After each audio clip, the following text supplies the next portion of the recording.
In a day of VIPs, we have another VIP presenter. I'm going to be bringing out shortly the CEO of the Pennsylvania Chamber of Business and Industry, Luke Bernstein. Let me tell you a little bit about Luke.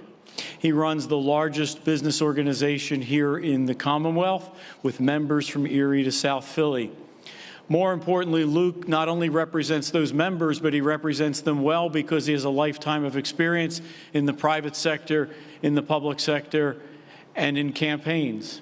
Served as a campaign executive in President Bush's reelection. Served as a key advisor to U.S. Senator Rick Santorum, an advisor to Governor Tom Corbett. In addition, he has worked in the private sector. He's helped small businesses grow and expand here in the Commonwealth.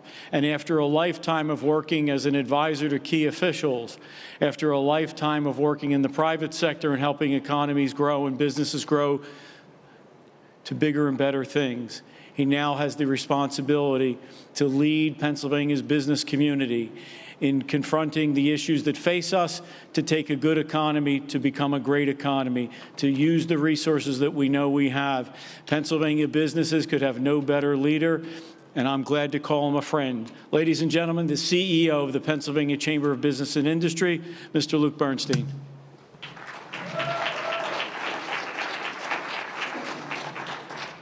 Good afternoon. Let's give it up for Guy Shiraki one more time. It's great to be joining you this afternoon. As Guy said, at the Pennsylvania Chamber, we're the largest broad-based business advocacy organization in the Commonwealth. We have more than 13,000 members, businesses of all sizes, across all industry sectors in every county of the Commonwealth. Our membership represents just over half of the entire private sector here in Pennsylvania. Our mission is very simple: making Pennsylvania the best state in the country to do business. This isn't very controversial, right? Think about that. Trying to make Pennsylvania the best state in the country to do business. But for some, that does seem controversial. Politicians in Harrisburg and Washington claim to support jobs, support industry and prosperity. But increasingly, we are seeing these same politicians in both parties abandon the fundamental belief that free markets and capitalism are the best way to achieve these goals.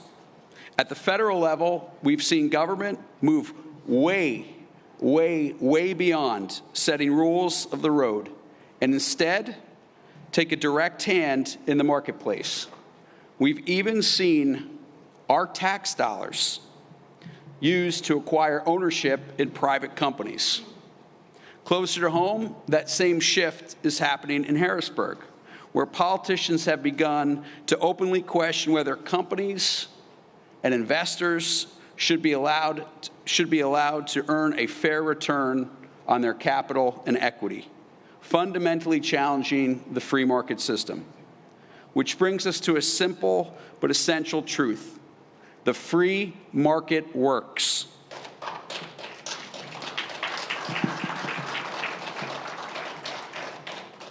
Milton Friedman said, quote, "The great virtue of a free market is that it does not care what color people are.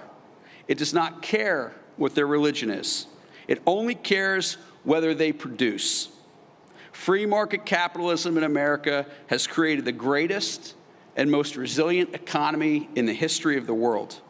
It has been the greatest equalizer. It has allowed innovation and prosperity to flourish through hard work. And if we want to grow opportunities, policymakers in Pennsylvania and in Washington must allow the private sector to do what it does best: invest, compete, innovate, and create jobs. At its core, capitalism is about freedom. Freedom to invest, freedom to create, freedom to build, freedom to grow, freedom to take risks and reap the reward when that risk pays off. That system, the system of the free market, has done more to lift people up, improve livelihoods, build communities, drive a middle class, and fuel innovation than anything else in human history. But here's the challenge. Not everyone sees it that way anymore. Among younger Americans right now, think about this. Support for socialism is rising. Support for socialism amongst younger people in America right now is rising. A 2025 Cato and YouGov survey found that 62% of respondents under the age of 30, so 18 to 30, 62% of them have a favorable view of socialism.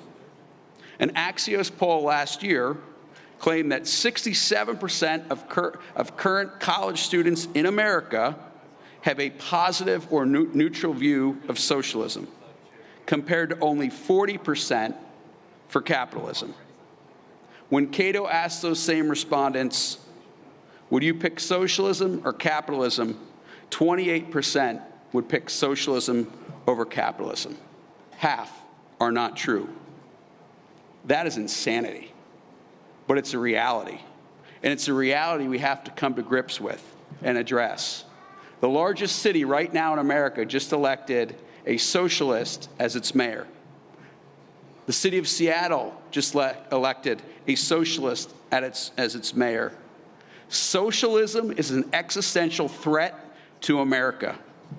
It is the reason that people from socialist countries all over the world are fleeing to come to America, to seek opportunities here. We need to defend and advocate for a free market capitalist system. A free market works when government sets clear rules, doesn't overreach, stays predictable, and gets the heck out of the way. That's the environment. That's the environment needed where businesses can grow and communities can get stronger. Investments are like water, and we see this all the time. They will flow to the path of least resistance. It's pretty simple. If it's easier to invest, investment will happen. If it's not easy to invest, investment won't happen. Just as important, we can't ignore the unintended consequences. Policies are often judged by their intent, but in the real world, we know it is not intent that matters, it's results. And history gives us a pretty clear indication of that. Let's talk about Korea. After World War II, Korea was split into two countries. Same people, same culture, same starting point. The biggest difference was the system. Ultimately, one chose a free market system. The other was forced into a government-controlled system.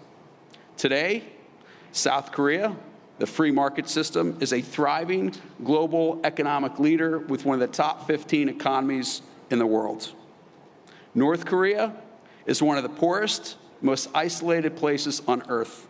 An estimated 60% of its population live every day in poverty. This is not an accident. This is exactly the differences these types of systems produce.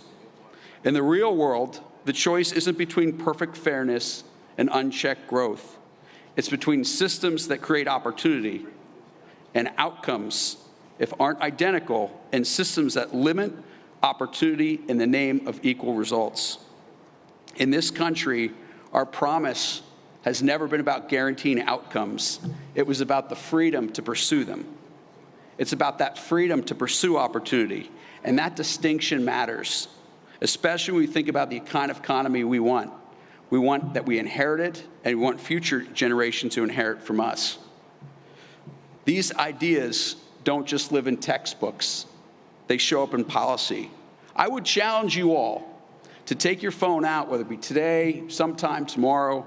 I want you to Google a picture of the Korean Peninsula at night. South Korea, you will find, is booming with lights and energy, and North Korea is shrouded in darkness. The light and energy of people in a free market shines brightly, and in a government-controlled system is very, very dark and very, very bleak. Now, let's bring that home for a minute. Pennsylvania should be and can be the greatest economic powerhouse in this country. We have a prime location, a strong workforce, abundant energy and natural resources, world-class healthcare system, academic institutions that many other states would die for, an incredibly powerful industrial base that built the world. but for far too long, it has been too difficult to do business here. It's been slow, complex, and uncertain. And in today's economy, companies have options. If we can compete in Pennsylvania, we will win. If we can't compete, we obviously will not. Every delay, every new layer of complexity, every uncertain and unclear rule sends a message. It sends a signal, and businesses look at those and respond to these signals. If the signal is, your permit's going to take 2 years, we're going to allow a California group to come in and get standing over your next project in rural Pennsylvania. These rules might change midway through the project. This, might happen, but it's not going to be without a headache. These are all signals that are going to force businesses to adjust, rightly so. Sometimes that means scaling back. Sometimes that means canceling the project. Sometimes that means walking away. As you know, the old quote from Ronald Reagan, which is the 9 most terrifying words in the English language. I'm from the government, and I'm here to help. Often we know when the government tries to help, it hurts. And that's exactly what we want to avoid. Oftentimes, the best way government can help is getting out of the way. And that's where the PA Chamber comes in. We want to make Pennsylvania more competitive. That means focusing on the basics. Tax reform, so companies can invest and grow. Permitting reform, so projects can get done on time. And workforce development, so employers can tap and train the next generation of Pennsylvania workforce. It also means energy. If you care about economic growth, you have to care about energy. Reliable, affordable, abundant energy is not optional. It is the foundation for competitiveness. My good friend Dave Taylor says energy is life, and he is right. And that is good news because guess what? Pennsylvania has it, and we have a lot of it. We're one of the most energy-rich states in the country. Largest exporter of energy in the nation, largest exporter of electricity, number 2 in the country in natural gas production, number 2 in nuclear generation, and 3rd overall in total energy production. It is no question we have the resources and potential to lead the world in this area. And if we can get the policies right, goodness. Manufacturers will grow, infrastructure will expand, supply chains will be built right here, and careers and generations will follow. When we get it wrong or not address it, projects will leave and investment will dry up. But right now, we have a generational opportunity in this state. We're seeing record investments for the first time in a long time. Companies aren't coming here by accident. They're asking on their way here, can we get a permit in a reasonable time frame? Are we comfortable with the regulatory environment? Is this tax structure something we can work with? The answer is yes, if we choose that path. If not, they will go elsewhere. Look at Virginia. Look at Virginia right now with the data centers. Virginia is building their economy on Pennsylvania energy. And every time we export energy, yes, we're importing dollars, but we could do both in Pennsylvania. I'll give you a real-world example. U.S. Steel was looking to build their next facility here. They chose Arkansas. And at that time, the governor of Arkansas stood up and he said during the announcement, we are going to build this facility here, and we're going to build it, and we're going to cut that ribbon to move in before a permit would get granted in Pennsylvania. Well, challenge should be accepted to all of us. And there is good news on that front. We've worked hard to make significant gains. When you think about corporate net income tax and its reduction, permitting reform, regulatory reform, and workforce, significant gains have happened, but we need to do more. I'll leave you with this. Pennsylvania has everything we need to be competitive if we can get our policies right. And these will not happen by accident. That has to be our focus. From the chamber perspective, that's our focus every day. We need to create an environment where private sector can do what it does best. The private sector, the productive sector, to invest, to innovate, and grow. If we get that right, more jobs, more opportunity, more innovation, and ultimately a stronger Pennsylvania so our kids will not stay, they will want to stay and raise their families here. So here's my challenge to you. And my question, how many of you have heard of Paul Revere? By show of hands, everyone in the room, right? How about William Doss? Who's heard of William Doss? One hand. What's the difference between Paul Revere and William Doss? Well, on that fateful night, there were two riders that went out. Paul Revere went one direction, Doss went the other. And when he went the other and Revere told his story over and over and over and over again to the point that now, 250 years later, everyone in this room knows who Paul Revere is. I challenge you to be the Paul Revere of free market and the Paul Revere of capitalism. We have to bound together and go out and tell this story.